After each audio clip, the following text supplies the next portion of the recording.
11 साल बाद आईपीएल के फाइनल में पहुंची पंजाब की टीम क्वालीफायर 2 में रोमांचक मैच में मुंबई को 5 विकेट से हराया।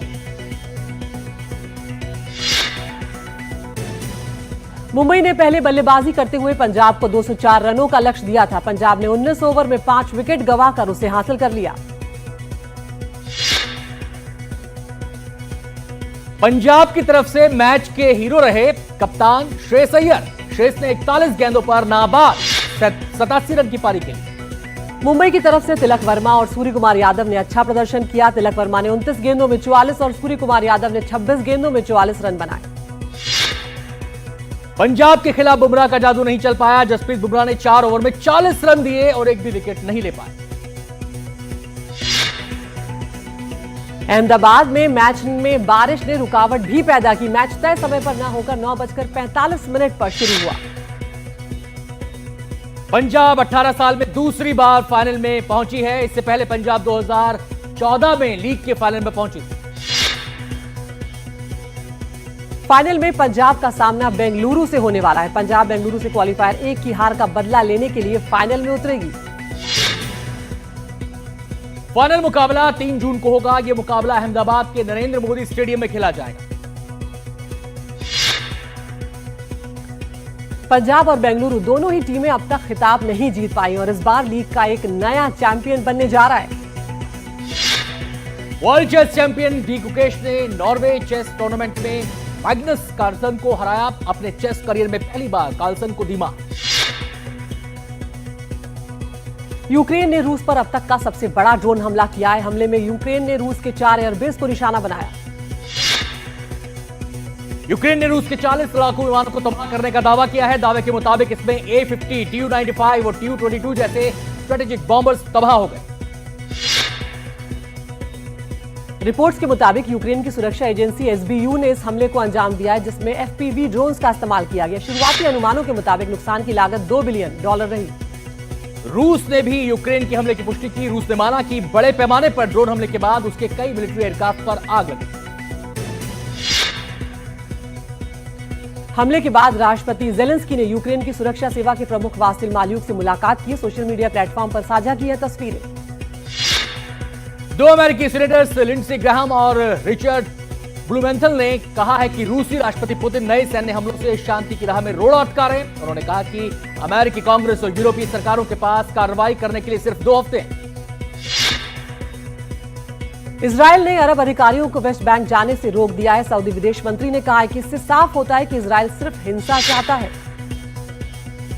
सऊदी के विदेश मंत्री के अलावा जॉर्डन के विदेश मंत्री ने भी इजरायल के इस कदम की निंदा की। इजरायल ने अरब विदेश मंत्रियों को फिलिस्तीन नेताओं से मिलने के लिए वेस्ट बैंक में प्रवेश करने की इजाजत नहीं दी। AP प्रेस फोटोग्राफर ने कैद की गाजा पर इजरायल हमले की तस्वीरें में आग का गोला, धुएं के बादल और भागते हुए लोग साफ देखे जा सकते हैं। भारत दौरे पर एलोन मस्क के पिता एलोन मस्क अयोध्या में रामलला के दर्शन भी करेंगे। एलोन मस्क भारत की ग्रीन तकनीक और इलेक्ट्रिक वाहन चार्जिंग इंफ्रास्ट्रक्चर विकास में तेजी लाने पर केंद्रित यात्रा पर आए। CDS के इंटरव्यू के बाद कांग्रेस अध्यक्ष खड़गे ने एक बार फिर से ऑपरेशन सिंदूर पर विशेष संसद सत्र बुलाने की मांग की। कहा कि राष्ट्र के मामलों की बात आती है तो एकता होनी ही चाहिए। बीएसपी अध्यक्ष मायावती ने अपने भतीजे आकाश पर फिर कार्रवाई की। आकाश के भाषण देने पर रोक लगाई। मायावती ने कहा आकाश अब सिर्फ संगठन में काम करेंगे। यूपी के मुख्यमंत्री योगी आदित्यनाथ ने कानून व्यवस्था को लेकर बैठक बुलाई। सभी जिलों के DM और SP वीडियो कॉल से मीटिंग में जुड़े। बिहार में NDTV की खबर पर लगी मोहर। विधानसभा चुनाव लड़ेंगे चिराग पासवान। LJP कार्यकारिणी की बैठक में सर्वसम्मति से प्रस्ताव पास। सामान्य सीट से चुनाव लड़ेंगे चिराग पासवान। TMC का गृह मंत्री अमित शाह पर पलटवार। कहा सीमा सुरक्षा BSF की जिम्मेदारी है जो केंद्र सरकार के अधीन काम करती है। अमित शाह ने पश्चिम बंगाल सरकार पर घुसपैठ को बढ़ावा देने का आरोप लगाया था। बीजेपी नेता शुभेंदु अधिकारी का बड़ा बयान। कहा मुर्शिदाबाद दंगों के दौरान लोगों पर हुए हमलों का बदला लिया जाएगा और पार्टी उन लोगों को सबक सिखाएगी जिन्होंने लोगों की हत्या की साजिश की। कश्मीर में पहलगाम हमले में मारे गए आदिल हुसैन के परिवार से मिले असम के कृषि मंत्री अतुल बोहरा। परिवार से मिलकर उन्होंने अपनी संवेदनाएं व्यक्त की। उत्तर प्रदेश के जौनपुर में कूड़े के ढेर में मिला पूर्व युवा कल्याण अधिकारी का शव पर शरीर के कई हिस्सों में चोट के निशान। पुलिस मामले की जांच कर रही। पंजाब के फरीदकोट में बस और बाइक की टक्कर में 3 लोगों की जान चली गई। पंजाब रोडवेज की बस से टकराई थी मोटरसाइकिल। पंजाब के मोगा में पूर्व पार्षद ने खुद को गोली मारकर आत्महत्या की। अपनी लाइसेंसी बंदूक से मारी गोली। परिजनों के मुताबिक मानसिक तनाव के चलते उठाया कदम, जांच जारी।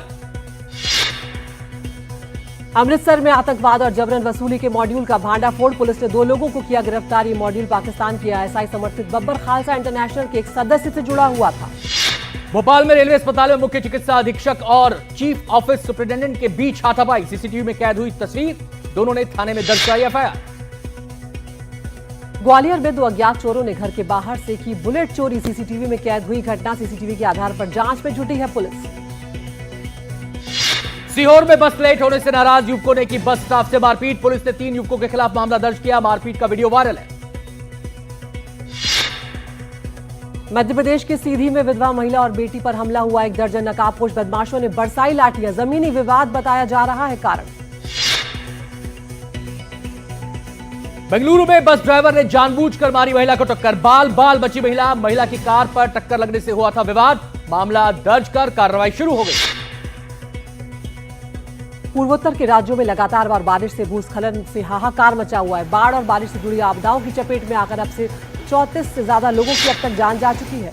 सिक्किम की तीस्ता नदी में जबरदस्त उफान। भारी बरसात के बाद लैंडस्लाइड से कई रास्ते बंद। 1500 सैलानी फंसे। कुछ के लापता होने की भी खबर। असम के 12 जिले बाढ़ की मार झेल रहे हैं। हाईवे पर पानी भरा हुआ है। गुवाहाटी में सड़कों पर पानी जमा हो गया है। लोगों को आने जाने में भी दिक्कतें उठानी पड़ रही हैं। असम की श्रीभूमि में रास्तों पर घुटनों तक पानी भरा। घरों में फंसे लोगों को बचाने के लिए रेस्क्यू टीम लगातार काम में जुटी। असम अरुणाचल सीमा पर बमजीर नदी के किनारे बसे बमजीर गांव में 14 लोग फंस गए। भारतीय वायुसेना के हेलीकॉप्टर ने सुरक्षित बचाकर उन्हें सुरक्षित स्थान पर पहुंचा दिया। असम के सिलचर में बरसात का 132 साल का रिकॉर्ड टूटा। 24 घंटे में दर्ज की गई 415.0 mm बारिश। त्रिपुरा में बाढ़ की वजह से 7,000 लोग घर बार छोड़कर जाने को मजबूर हो गए। लोग 34 राहत शिविरों में रह रहे हैं। पीड़ितों का कहना है कि राजधानी अगरतला में पानी इतनी तेजी से बढ़ा कि जरूरी सामान और दस्तावेज समेटने का भी वक्त नहीं मिल पाया। गृह मंत्री अमित शाह ने असम के सीएम हेमंत बिस्वा शर्मा से फोन पर बातचीत की। असम में आई बाढ़ के बारे में जानकारी ली। केंद्र सरकार की ओर से हर संभव मदद का आश्वासन दिया। दिल्ली एयरपोर्ट पर उतरते समय विमान को करना पड़ा धूल भरी आंधी का सामना। हवा की गति 80 किलोमीटर प्रति घंटा की वजह से रोकनी पड़ी लैंडिंग।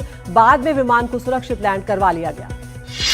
झारखंड के धनबाद में दामोदर नदी में नहाते समय फंसे 5 छात्र। 3 छात्रों को स्थानीय लोगों ने बचाया। 2 छात्र तेज नदी के बहाव में बह गए। दोनों के शव बरामद किए गए। चमोली में हेमकुंड साहिब में जबरदस्त बर्फबारी हुई है। बर्फबारी से तापमान में भारी गिरावट भी दर्ज की गई है। ग्रीन कॉरिडोर बनाकर गाजियाबाद से दिल्ली के फोर्टिस अस्पताल तक पहुंचाया गया हार्ट। सिर्फ 19 मिनट में तय की 17 किलोमीटर की दूरी। इस तेजी के काम करने की वजह से मरीज की जान बच गई। पूर्व बॉलीवुड अभिनेत्री और किन्नर अखाड़े की महामंडलेश्वर ममता कुलकर्णी संभल के कल्की धाम पहुंची। पुजारियों ने मंत्रोच्चार से उनका स्वागत किया।